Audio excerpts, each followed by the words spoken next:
After my millionaire grandfather died and left me everything, my parents, who'd ignored me all my life, dragged me into court to take it back. The same people who never showed up to my birthdays, my graduations, or even my grandfather's funeral suddenly remembered I existed when money was involved. The morning of the hearing, my mom rolled her eyes the second she saw me. My dad smirked like I was still the helpless kid they'd dumped decades ago. But then the judge looked up, froze mid-sentence, and said, "Wait, the charges are against you." His voice echoed through that silent courtroom. My parents didn't know it yet, but they were about to find out who I'd become and what I'd learned from the man they'd abandoned me with. I'm Kaylin Drevin, and this isn't just a story about inheritance. It's about justice, about showing up when nobody else does, and about finding out that sometimes blood means nothing when love has already chosen you. Before I share my story, I want to know you're here with me. Just say listening in the comments or tell me where you're from. I love hearing how far my story reach. Sometimes even the smallest connection can make a story feel heard. Thank you. And now, here's my story. If my words resonate with you, if you've ever felt forgotten or underestimated, please subscribe. You'll find stories here that remind us all, no matter who left you behind, you still have the power to stand tall again. Monday morning light cut through the tall glass windows of the Sonoma County Courthouse like a blade. The floor smelled faintly of polish and old paper. Shoes clicked across the tiles, pages shuffled, voices hushed to murmurs. I sat straight, the collar of my dark suit stiff against my neck. The folder in my hand was worn from the night before, edges softened by the hours I'd spent reviewing the same evidence again and again. When I stepped forward, I didn't look at them at first. I didn't need to. I could feel their eyes before I even reached the defense table. My mother, Lorraine, tilted her chin slightly and rolled her eyes, the kind of dismissive gesture that had defined my entire childhood. My father, Trent, leaned back with his arms crossed, a smirk dragging the corner of his mouth. They thought this was already won. The scrape of the judge's chair cut through the silence. Judge Raymond Holt lifted his gaze from the file and froze mid-page. His brow furrowed. "Wait," he said slowly. "You're the defendant. Your Assistant U.S. Attorney Drevin." The courtroom went dead quiet. My parents' faces twisted in confusion, almost fear. My mother whispered something to her lawyer, probably asking what Assistant U.S. Attorney meant.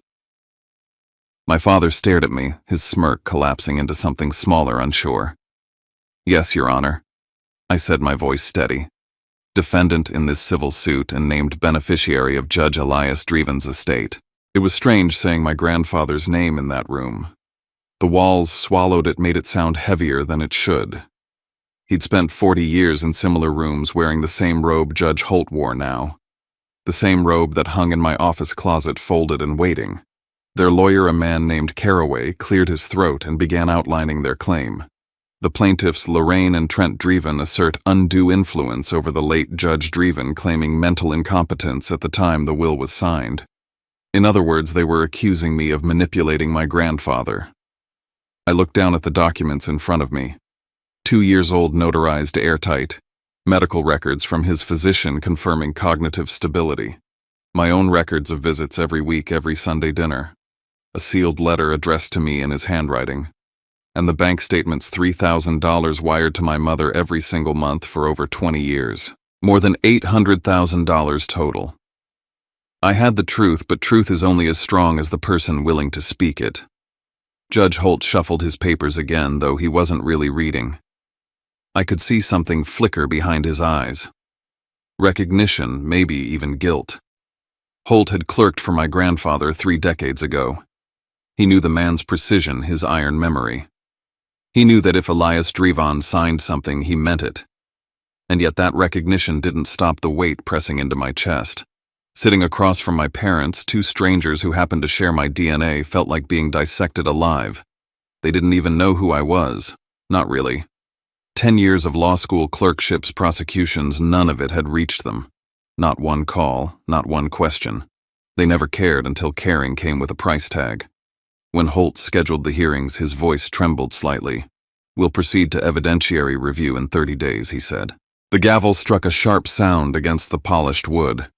My mother exhaled through her nose, triumphant as if she'd already won.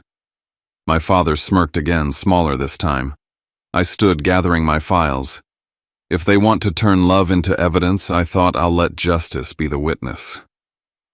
As I walked out, the chill from the marble floor climbed up through my shoes.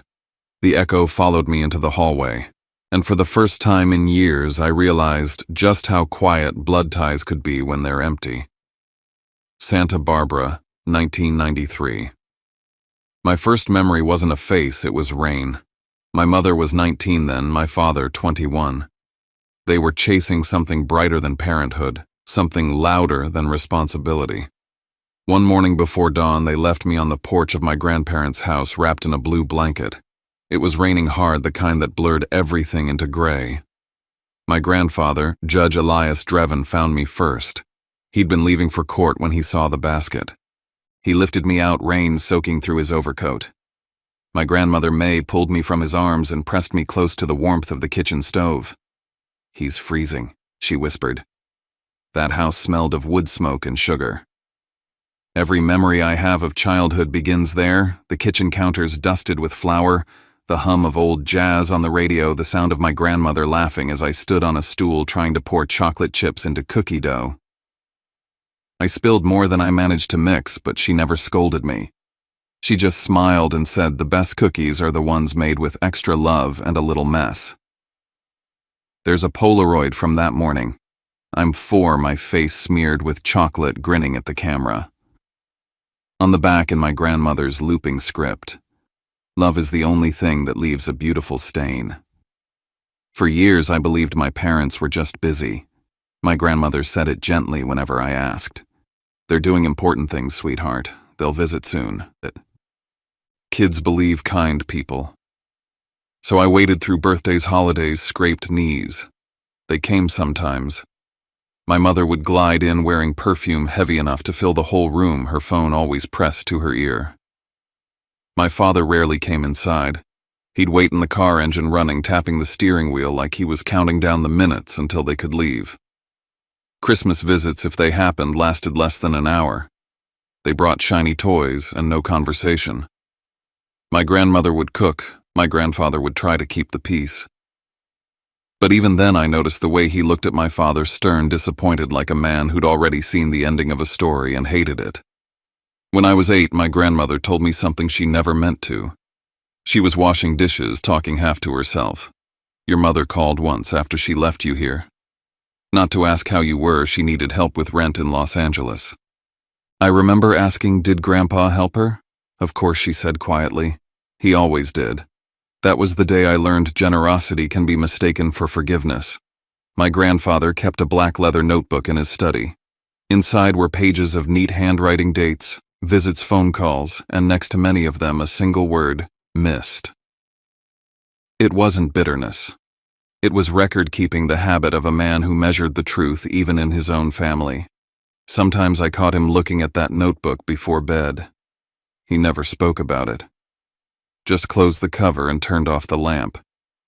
He never said my parents' names in anger, not once. But silence can be sharper than any accusation. As I grew older, I stopped asking when they'd come. I stopped setting extra plates at the table. I learned that waiting could be a form of self-inflicted pain. Now, sitting in a courtroom decades later, those old rains echoed in my chest. The same cold, the same loneliness. The only difference was that this time I wasn't the baby left on the porch, I was the man who had learned to stand under the storm. I don't hate them. I don't think I ever could. But I've come to understand something my grandfather must have known all along: family isn't defined by who leaves you, but by who stays. And in that simple truth, there's a kind of justice no court will ever be able to rule on. Spring in Willow Creek always smelled like wet soil and sunlight. The hills would turn soft green again, and the tulips my grandmother planted each year would rise in perfect rows, red gold and pale pink, the colors she said reminded her of reasons to stay. That spring I was 18, counting the weeks until graduation when everything ended one ordinary morning. I found her in the garden just after sunrise, The coffee pot was still dripping inside, and she was lying between the rows, her gloves still on her hand, clutching a small cluster of bulbs. Her hair was dusted with soil, her face calm as if she'd simply fallen asleep mid-task. I remember shouting her name, my voice cracking against the silence, and then the world blurred into sirens, flashing lights, and the smell of rain on fresh dirt. At the funeral, my grandfather didn't cry. He just sat through the service, holding those same bulbs she'd meant to plant, his thumb rubbing away the soil that had dried on them. After everyone left, we sat together in the garden she'd left unfinished. I placed my hand on his shoulder and said quietly, "I'll plant them, Grandpa. I'll keep her garden going, for both of you." He didn't answer, but I saw the way his throat moved as he swallowed hard. That night he left her chair at the dining table untouched. It stayed that way for years, an empty seat that somehow made the room feel whole.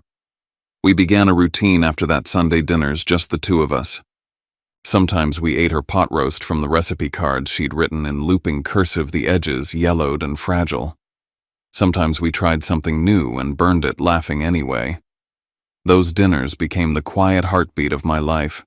Her handwriting followed me everywhere. Inside an old tin box she'd left me were short notes on index cards. "Don't chase perfect, chase peace. You can't teach kindness, only show it." I kept them tucked inside my law textbooks later, the kind of wisdom that didn't come from lectures. My grandfather changed too. He still wore his judge's robe, still kept to his schedule, but something gentler moved beneath the precision. He began bringing me to his courtroom, not to show off, but to teach. He wanted me to see what calm looked like in the middle of chaos, the patience between questions, the silence before a verdict. He told me once, law isn't about punishment, Kaylin. It's about proportion. It's knowing when to stop. I wrote that down that night in my first journal. If justice isn't kind, it's only arithmetic. By the time I left for Stanford, the decision to study law didn't feel like a choice anymore. It felt like gravity. Still, every Sunday, no matter how far behind I was, I drove back to Willow Creek. Dinner with him was the one appointment I never canceled.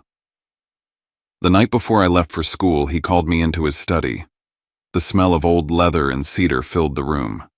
He handed me a thick envelope, not heavy like cash, but dense with papers.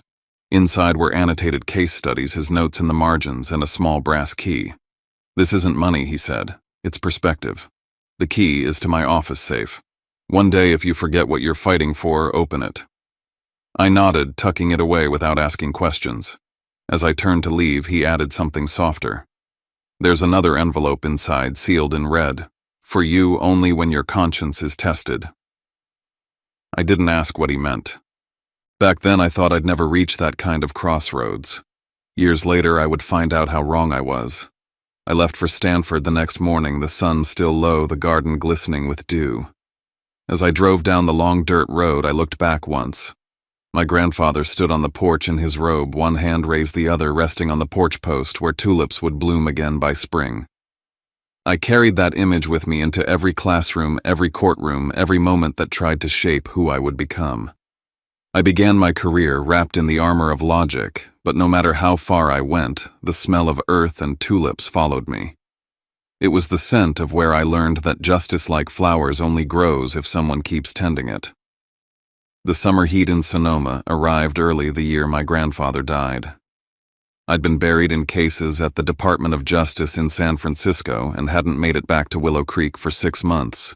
When I finally drove up the long gravel road, the grass was overgrown and the tulips had withered into pale husks. The house looked smaller than I remembered. "He died in his sleep," the caretaker said.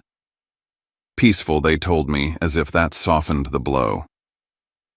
Inside, the clock on the mantel still ticked, his coffee cup half empty beside the morning paper. The robe he'd worn for 40 years hung over the back of his chair, sleeves folded like waiting arms. On his desk was a single sheet of paper with my name written across the top in his steady, looping handwriting. "Don't cry. We haven't lost each other. We've only changed our seats in the courtroom." The words blurred as I read them. I sat there until sunset, the house creaking around me, the silence pressing like a verdict I didn't want to hear. A week later, I sat in the office of his attorney on State Street for the reading of his will. I expected small things, a watch, maybe some books, the garden bench he'd carved with my grandmother. Instead, the lawyer looked up from the pages, cleared his throat, and said, "He left everything to you, Mr. Drevin. $5.8 million. The Willow Creek Ranch, his investment accounts, his insurance, everything." I remember staring at the lawyer, waiting for a correction. "That can't be right," I said. "He has a daughter." He handed me an envelope addressed in the same handwriting as the note. Inside was a letter written months earlier. "Kaylin, what I leave you is not wealth but duty. You are to keep what matters honest. You will be tested. Use the law as a shield, not a weapon. Love will cost you. Justice will ask for proof. Be ready." Behind the letter was a packet of documents, bank transfers, handwritten calendars, notes in his firm script. For 22 years, he had sent my mother $3,000 each month. Over $800,000 in total. I flipped through the statements, seeing his comments in the margins. Rent due. Another request. Said she'll visit next month. Didn't. Every line was quiet evidence of a man trying to love someone who had long stopped listening. There was also a small sealed envelope in the folder. Written on the front, "Open only if you are accused of betrayal." I didn't open it. Not yet. The weight of the words alone was enough. I looked at the last page of the will where his signature sprawled just above the notary seal. There was a final, handwritten line added beneath the ink, fresher, the letters slightly unsteady. "All remains to Kaylin Draven in gratitude for his loyalty and love." The date was 4 days before he died. I knew exactly how that would sound in a courtroom. A frail old man, perhaps confused, perhaps pressured. I could already hear my mother's attorney framing the narrative. He wasn't of sound mind. Standing in that office, I felt both honored and condemned. My grandfather had prepared me for law, but I never imagined he was preparing me for this, being judged not by strangers, but by the people who shared my blood. As I left, the lawyer placed the sealed will in a brown envelope and handed it to me. He anticipated there might be challenges, he said gently. He said, "You'd know what to do." Outside, the afternoon light burned gold across the vineyard hills. I drove back to Willow Creek and walked into the garden. The tulips had long been cut down, the soil dry and cracked. I knelt and touched the earth where my grandmother had fallen years before. The wind picked up, carrying dust and the faint scent of summer grass. For a moment, I almost heard his voice again, steady, calm, instructive. "Justice isn't about winning, Kaylin. It's about what you can live with after." I looked toward the porch, imagining him there, coffee in hand, watching me the way he used to when I was a boy. I realized he'd left more than property or instructions. He'd left a test, not of the law, but of me. The air turned cooler as evening crept in. I stood in the middle of the garden and whispered into the wind, "You really thought of everything, didn't you?" I didn't know it then, but that summer afternoon was the first step into the case that would undo every illusion I'd ever had about family loyalty and love. And as the last light faded behind the hills, I understood what he'd meant by changing seats. He wasn't gone. He was watching from another courtroom, waiting to see if I'd honor his verdict. The sky over San Francisco was the color of old concrete when the envelope landed on my desk. My secretary slid it toward me, the red court seal already breaking through the thin paper. The smell of burnt coffee lingered from the morning rush, the printer whirred in the background, and for a moment I thought it was just another subpoena, another day in the office. But then I saw my own name printed on the front, underlined twice. Plaintiffs: Lorraine and Trent Draven. Defendant: Kaylin Draven. Allegation: exertion of undue influence and emotional manipulation for financial gain against an elderly family member, Judge Elias Drevon. I stared at it for a full minute before laughing once, quiet, short, almost polite. My parents, who hadn't sent a birthday card in 20 years, had finally found a reason to remember me. $5.8 million and a sense of entitlement disguised as morality. The irony stung. They were suing me for manipulating the only man who'd ever shown up for me. I closed the file, rubbed the bridge of my nose, and whispered, "Of course." The first thing I noticed in the complaint wasn't the accusation, it was the signature at the bottom. David Caraway. I knew that name like a bad habit. 4 years earlier, I'd prosecuted him for tampering with evidence in a securities case. Avalon Securities v. State of California. He'd been disbarred for a year. It had cost him his career, his reputation, everything he thought he owned. Now he was back defending my parents. The move was personal, not professional. Revenge disguised as redemption. And this time, he was aiming for the one place he knew would hit hardest, not my record, but my bloodline. By noon, my name was on every major paper in California. Federal prosecutor sued by parents over inheritance scandal. My phone exploded with messages from colleagues, journalists, strangers demanding statements. The DA's office issued a statement about conflict of interest and administrative leave. I was told to step away from all ongoing cases until the matter was resolved. I'd spent my life inside courthouses built on discipline and control, yet now my career was unraveling in the same language I'd once used to undo others. The irony didn't escape me. I'd built my entire professional life on the principle that no one is above the law, and now I was being cast as someone who thought he was. I called Claire Hensley that night. We'd worked together for years, sharp mind, no patience for theatrics.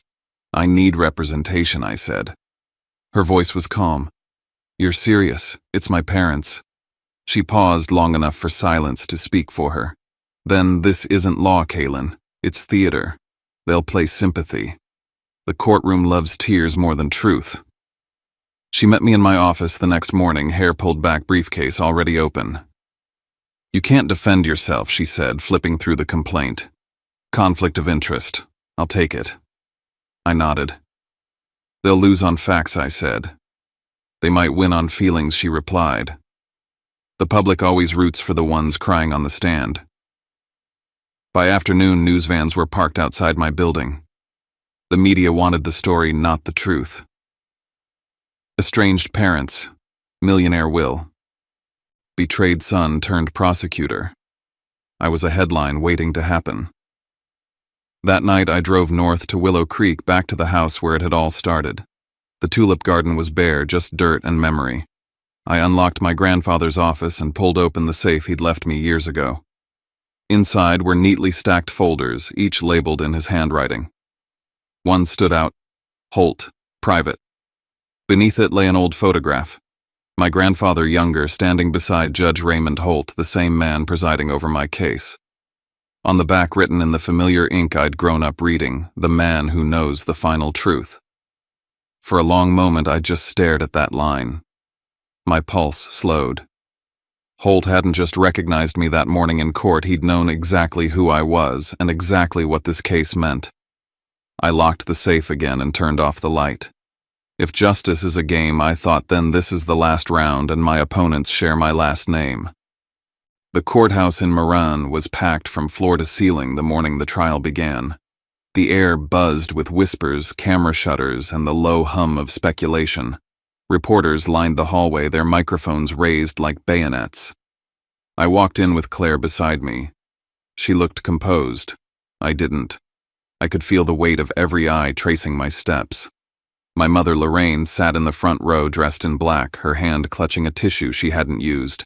My father Trent sat beside her, his face a careful mix of pity and triumph.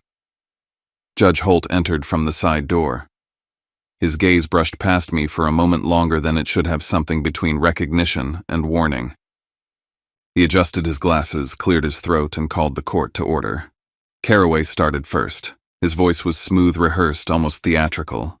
"Ladies and gentlemen, this is a story of a son who turned away from his parents, who used his grandfather's grief and failing mind to claim what was never his to begin with." He gestured toward a large monitor. A photo appeared me in my graduation gown at Stanford. Alone. "Notice who's missing," he said. "His family." Because for Kaylin Dreven, family was only useful when it benefited him. The audience murmured. My mother dabbed her eyes. It was a performance, one she'd been rehearsing her whole life. Claire leaned toward me. Let him talk, she whispered. Truth doesn't need to shout. Then came his second act. Caraway introduced a psychologist who claimed my grandfather had suffered from post-grief depression after my grandmother's death. A man in that condition, he said, is easily influenced by those closest to him. Claire stood for cross-examination. Doctor, she said, have you ever met Judge Elias Dreven? He hesitated. No. Then your diagnosis is based on assumption, not observation. She turned to the jury. That's not psychiatry. That's storytelling. The room shifted. The doctor's face drained of color. But Caraway wasn't finished. He called my mother to the stand. She walked carefully, pausing just enough to appear fragile. He was everything to me, she said, her voice trembling. But after May died, he changed. He stopped calling. He let Kaylin control everything. Claire waited for her to finish before rising. Mrs. Dreven, you visited your father how often in his final decade? Lorraine swallowed. When I could. Records show 8 visits in 10 years. Is that correct? Her eyes darted toward Caraway. I was busy, and yet Claire continued, your father transferred you over $800,000 during that time. Is that also correct? The courtroom went silent. When she stepped down, Caraway's jaw was tight. He reached for his next weapon, a letter. Your Honor, he said, we present a handwritten apology from Judge Dreven to his daughter expressing regret for being distant. Holt took the document, scanning it. Is there an original? No, Caraway admitted. Only this copy. Claire requested handwriting verification. The expert shook his head. It's inconsistent with known samples. The lie fell apart under the weight of its own ink. Still doubt had been seeded. Holt leaned back, expression unreadable. I could feel the moment slipping away, the truth losing ground to performance. That's when I reached into my briefcase and pulled out the red-sealed envelope my grandfather had left for me. My hands shook as I broke the seal. Inside was a small USB drive. I handed it to Claire without a word. Your Honor, she said, this is an authenticated recording dated 3 years before Judge Dreven's death. The room fell silent as the audio played.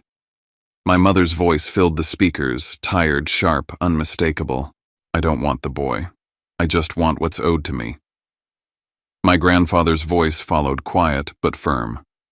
Lorraine, love isn't debt. You can't cash it in. Then her answer, cold as metal.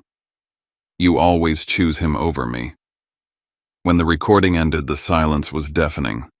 Even the reporters had stopped typing. My mother's face crumpled. That was taken out of context, she stammered. Holt leaned forward. I was present during that conversation, he said, his voice steady. Both parties were aware they were being recorded. The court accepts it as admissible. For the first time, I saw fear cross Caraway's face. He opened his mouth, then closed it again. I looked at my mother. I never asked for anything, I said quietly. I just stayed when you left. Holt's gavel came down hard. Court will adjourn until verdict. The echo rang through the room like a closing door. My mother sobbed into her hands. My father sat motionless, staring at the floor. Claire touched my arm but said nothing. As I walked out into the hallway, the noise of the crowd blurred behind me. Cameras flashed. Reporters shouted my name. None of it mattered. The trial was almost over, but the ache inside me was just beginning. In the reflection of the courthouse glass, I caught my own face, calm, controlled, and unfamiliar. For the first time, I understood what my grandfather meant when he said justice would test me. It wasn't about proving innocence. It was about learning how much of your heart survives the truth. Fog hung low over the courthouse, and the wind off San Pablo Bay cut through my coat as if the fabric were paper. I sat in the car with Claire and listened to my watch tick. Neither of us spoke. Outside, camera crews clustered at the steps, mouths moving, lights blinking the story already written on their faces. I breathed once, then again, and opened the door. Inside, the gallery was full. My mother wore a black dress and the strained pallor of someone who'd practiced looking fragile. My father sat a row behind, eyes raw, jaw set. Judge Holt took the bench and the room stilled. He read for a moment, then lifted his gaze. On the far wall, a display case had been set up for the day my grandfather's robe draped on a stand, its sleeves falling like calm hands. Holt saw it too and gave the smallest nod before striking the gavel. The court has reviewed the original will, the medical records, the sworn testimony, and the recording between Judge Elias Dreven and Mrs. Lorraine Dreven. He began, his voice even resonant. These materials demonstrate that Judge Dreven remained fully competent and intentional in leaving his estate to his grandson. He turned his attention to my mother, then to me. The court also observes a pattern of inconsistent contact and the misuse of trust by the plaintiffs toward the decedent. He paused and signaled to the clerk. A sealed packet was brought forward. A supplemental exhibit was filed with the will. The court will open it now. Paper cracked in the quiet. Holt unfolded a letter dated 3 years earlier, written in my grandfather's hand.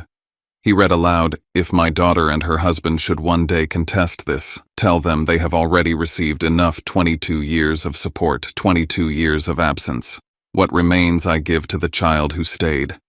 The sound in the room shifted air, moving throats, clearing the dull scrape of a chair. My mother's body sagged. She covered her face with both hands. Holt set the letter aside and looked to me. "Mr. Dreven, you may speak." I stood. My voice felt like it belonged to someone else, steady, restrained. "I never asked them to love me," I said. "I only wanted to protect the dignity of the man who taught me that the law isn't revenge. It's how we guard love from being twisted into something it isn't." I turned back to the bench. "If I have any power today, it's because my grandfather taught me to use it for mercy first." Holt folded his hands. "This court finds the will valid in every respect. The complaint is dismissed with prejudice. Costs and attorney's fees are awarded to the defendant." He let the words sit a moment longer, then added, "Love is not evidence of wrongdoing. In this case, the defendant's conduct reflects filial duty, not manipulation." The gavel struck, and the room exhaled at once. Reporters swarmed the aisle. I kept my eyes down and pushed through the corridor until the crowd thinned.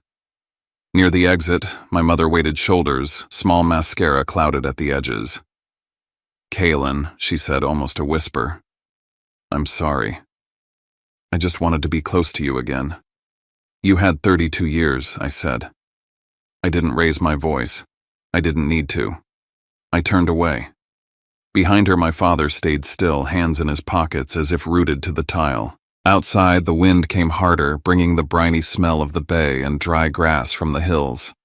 I walked past the cameras and kept going until the only sound was my own breath. On the drive north, I pulled onto a turnout and let the engine idle windows down, air cold on my face. The relief didn't arrive in a rush. It came like a weight loosening knot by knot. I watched the water until the light broke through the fog, and for the first time in months, I felt the room inside my chest open. I'd won. And still there was no one to clap me on the back, no hand to shake across a dining table. Maybe real justice always leaves you with a little loneliness, proof that you didn't trade your heart to get it. I put the car in gear and headed home. 3 years later, I raised my right hand and took the oath. At 35, I became a federal judge. On the first morning I took the bench, I slipped into my grandfather's robe. It was heavier than I remembered, the lining smelling faintly of cedar and old paper. A letter from Holt waited on my desk when I returned to chambers. A legacy continued. Wear it well. My life narrowed in the best way, cases, chambers, long days stacked with long decisions. But Sundays never changed. I still drove back to Willow Creek, parked under the same oak tree, and knelt in the garden. Each spring I planted tulips along the fence until the slats looked stitched in color. Neighbors sometimes waved from the road. I waved back and kept my hands in the soil. It felt like prayer. One afternoon an envelope arrived from my grandfather's former law firm. They had been cataloging archived materials and found an unsent draft addressed to my mother. The letter was dated years before he died. He wrote that he loved her, that he always would, but that love was not a substitute for showing up. He wrote that he would not confuse forgiveness with forgetting. I read it at the kitchen table where my grandmother used to lay out cooling racks for cookies. The house creaked, the clock ticked, and for the first time since the trial, I felt something give way, anger loosening into a quieter sorrow. Not long after I drove to the cemetery in Marine, someone had left a cluster of white tulips on my mother's headstone. My father's plot beside hers held only dust and a faded ribbon. I placed a bunch of yellow tulips between them and said softly, "I'm not angry anymore." The wind lifted and fell. No answer came, but none was needed. The past felt less like a chain and more like a story I could finally put back on the shelf. That fall, I set aside a portion of the estate and established the May and Elias Dreven Foundation scholarships for law students raised by single parents and grandparents. At the dedication, I spoke without notes. "Family isn't where we're born," I said. "It's where we're chosen daily. May this help someone keep choosing." I looked out at the rows of students and saw my younger self among them, tired, hopeful, trying not to show the hurt. On a late Sunday, after the guests were gone and the hills were turning the color of copper, I unlocked the safe in my grandfather's office one more time. Only one page remained. In his hand. If you're reading this, you understand. The law isn't where justice ends. It's where a life worthy of it begins. I folded the note and slipped it into the inner pocket of the robe. Dusk reached in through the windows as I walked out to the garden. The tulips caught the last light and held it like small lanterns. I sank to my knees, pressed my palms to the dirt, and breathed. The house behind me was quiet, the kind of quiet that doesn't feel empty. I'd lived long enough to learn that blood gives you a name and that actions give you a home. My grandfather had been right all along. Love doesn't need proof, only presence. I stood, brushed the soil from my hands, and headed for the porch. The old wooden sign over the steps had weathered to a soft gray, the carving still clear. Willow Creek Ranch, where justice lives.